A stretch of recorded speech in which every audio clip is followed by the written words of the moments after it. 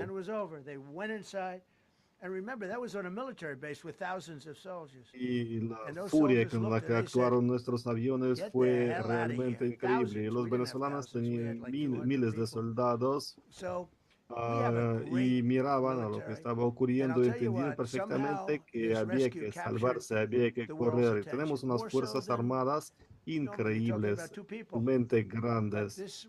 Nuestra operación de salvación también fue objeto de interés y análisis de todo el mundo. Y nosotros realizamos lo que queríamos realizar en Venezuela y este señor tan malo ahora está detrás de las rejas y está en el tribunal. Maduro liberó a centenas de miles de personas para enviarlas a nuestro país. A los narcotraficantes, a la peor gente del mundo, les dejaban entrar en nuestro país porque teníamos un presidente estúpido que no entendía lo que decía y el responsable por las fronteras también fue un incompetente. Kamala nunca se puso en contacto con las fuerzas de control fronterizo. Ahora puedo decirles a todos ustedes con orgullo que nuestras fronteras están bien cerradas, que nadie entra en nuestro territorio de manera ilegal. 1 o 2 preguntas más y vamos a terminar. Señor presidente, ¿está dispuesto usted a terminar este conflicto contra Irán, cobrando Irán pago por paso por el estrecho de Hormuz?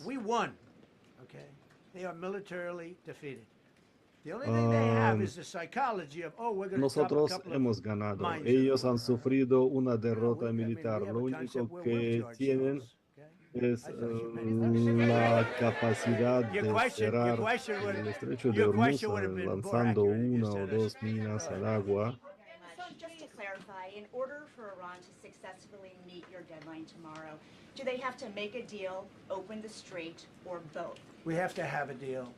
¿Y qué tiene que hacer Irán para cumplir con su ultimátum? Si tienen que celebrar un pacto aceptable para mí y garantizar el desplazamiento libre de crudo por el estrecho.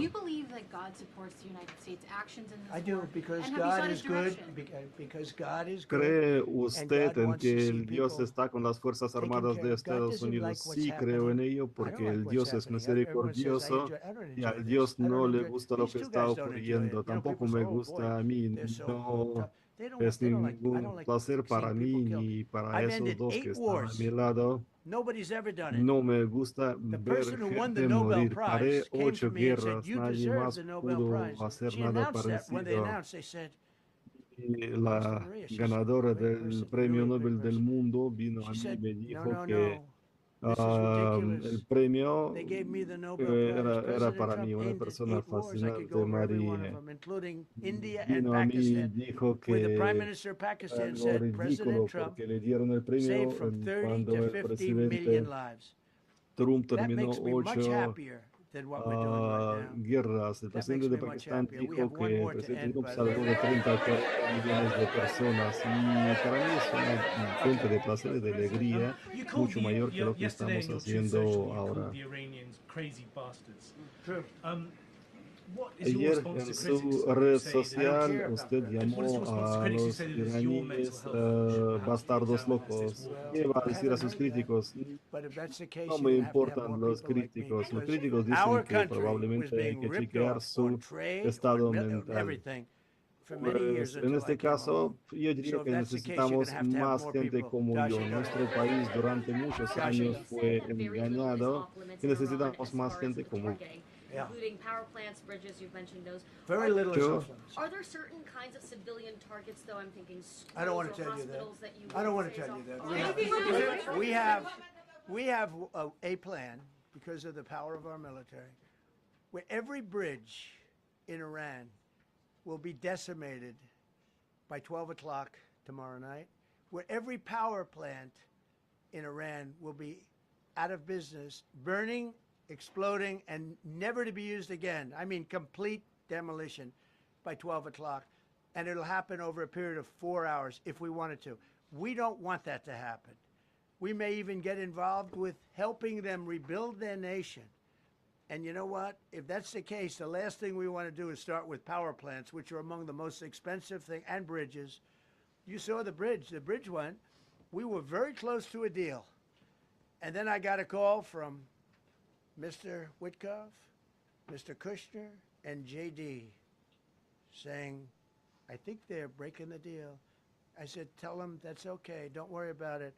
But tell them to look out their window and watch. And within 45 minutes, I gave the order to knock out the biggest bridge.